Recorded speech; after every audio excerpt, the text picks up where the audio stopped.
Aujourd'hui, on va se replonger dans les années 90 de la Britpop, on va parler des turbulents et ennemis frères Gallagher. C'est en 1991 que le détestable Liam Gallagher intègre le groupe The Rain pour remplacer le chanteur Chris Hutton.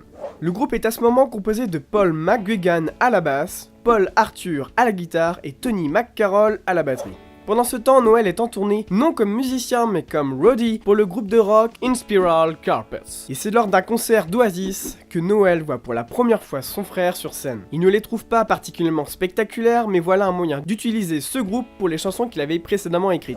Il propose donc d'intégrer le groupe en tant que manager, le groupe refuse, mais lui propose une place de guitariste. Noel accepte, mais seulement s'il est le seul auteur-compositeur et le leader du groupe. Liam a par la suite suggéré le changement du nom du groupe, inspiré d'une affiche de la tournée de Inspiral Carpets, et le groupe devient Oasis.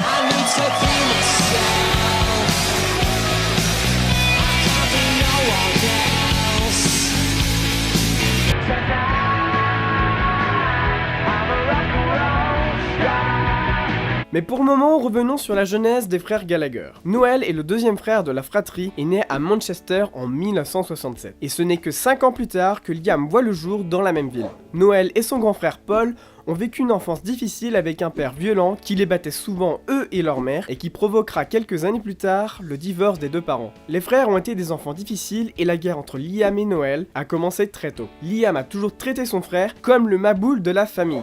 Les trois frères ont régulièrement affaire avec la police, mais plus particulièrement Noel, ce qui lui coûtera vers l'âge de 13 ans, après un vol dans une petite épicerie, d'être mis à l'épreuve et privé de sortie. C'est à cette période qu'il se mit réellement à la musique, sur la vieille guitare désaccordée de son père. Quant à Liam, il ne s'est jamais intéressé à la musique, lui c'était le foot et faire sa racaille. Mais à l'âge de 16 ans, il se prit un violent coup à la tête suite à une bagarre et se révéla pour la musique.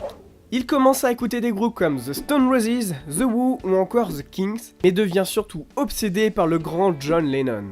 Il a par la suite promis à sa mère qu'il serait célèbre un jour et qu'elle serait fière de lui. Quelque temps plus tard, son ami d'enfance Paul McGuigan l'invite à rejoindre son groupe en tant que chanteur, et l'histoire d'Oasis commença.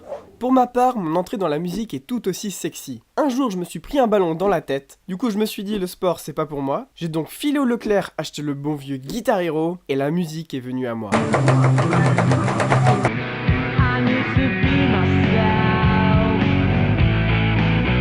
Après l'arrivée de Noël et plus d'un an de répétitions et de concerts, les débuts du groupe sont un peu difficiles. Mais c'est en mai 1993 qu'Oasis voit son destin être bouleversé. Le groupe est invité à jouer par le groupe féminin Sister Lovers à Glasgow en Écosse. Mais à leur arrivée au club, l'entrée leur est refusée et ils se voient interdits de jouer ce soir-là. Le groupe ne se laisse pas faire et menace le club, notamment en le brûlant. Ils sont quand même autorisés à jouer un set de 4 chansons.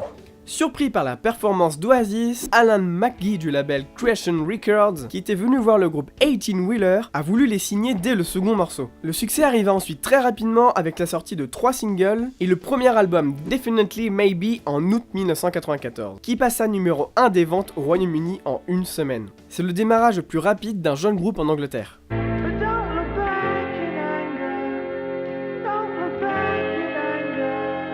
En plein apogée, le second album sorti en 1995. Il est encore un des plus grands succès et se place 3ème de l'album le plus vendu en Angleterre. Le groupe se considère même comme le meilleur groupe de tous les temps. Ensuite, une nouvelle guerre naît avec le célèbre groupe Blur et son leader Damon Albarn, eux aussi pionniers du mouvement Britpop. Mais c'est à partir de 1998 qu'Oasis voit sa popularité en déclin suite à la déception de leur 3ème album. L'année suivante, coup dur pour Oasis, 2 des membres fondateurs quittent le groupe, Paul Arthur et Paul McGuigan. Les deux frères se retrouvent seuls avec la machine Oasis.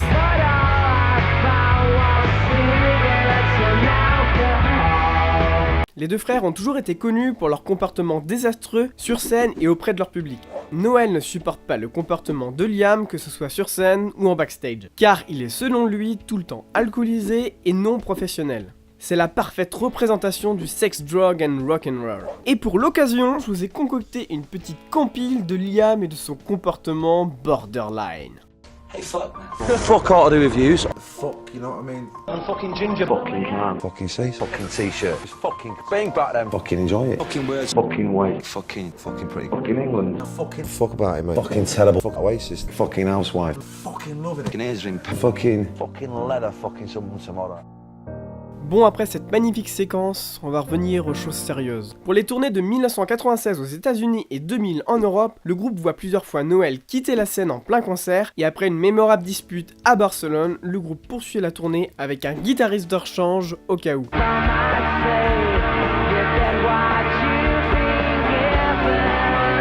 Les prochaines années du groupe connaissent des hauts et des bas, de nouveaux albums voient le jour et ils remplissent toujours des stades. Mais la confrontation entre les deux frères ne cesse pas. Après l'annulation d'un concert au V-Festival, Oasis doit donner un concert au festival Rock en Seine. Mais le 28 août 2009, peu de temps avant de monter sur scène, les deux frères se battent dans les coulisses. Il paraît même qu'une guitare a volé en éclats. Le manager du groupe annonce l'annulation du concert et également la fin d'Oasis. Maintenant les deux frères semblent toujours en conflit et ne se sont jamais reparlés. Ils ont chacun leur projet personnel, Liam avec son groupe Beady Eyes avec 3 autres membres du groupe d'Oasis entre 2009 et 2014, puis récemment un premier album solo. Quant à Noel, il poursuit vers une carrière solo avec son groupe depuis 2010, Noel Gallagher's High Flying Bird, et vient de sortir son 3e album quelques semaines après celui de son frère.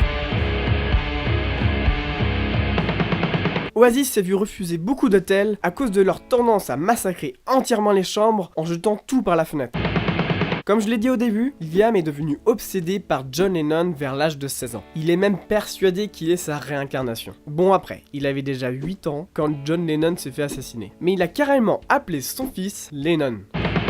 Ils ont apparemment une sœur cachée, plus jeune que Liam suite à une liaison de leur père.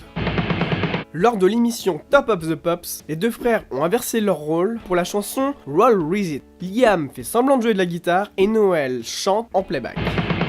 Liam est très connu pour sa façon de chanter, avec ses mains derrière le dos et son tambourin, mais surtout pour son style vestimentaire. Il porte des parkas. Pourquoi pas ? Mais il est le fondateur de la marque de vêtements Pretty Green, qui crée et qui vend notamment, vous l'aurez deviné, des parkas. Le groupe a été poursuivi en justice par Coca-Cola pour la chanson Shaker Maker,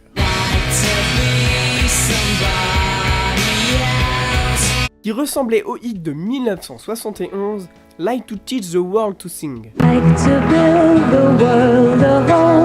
Le plus troublant est que dans la version originale, Coca-Cola y était mentionné, mais le passage a été réécrit au moment de l'enregistrement.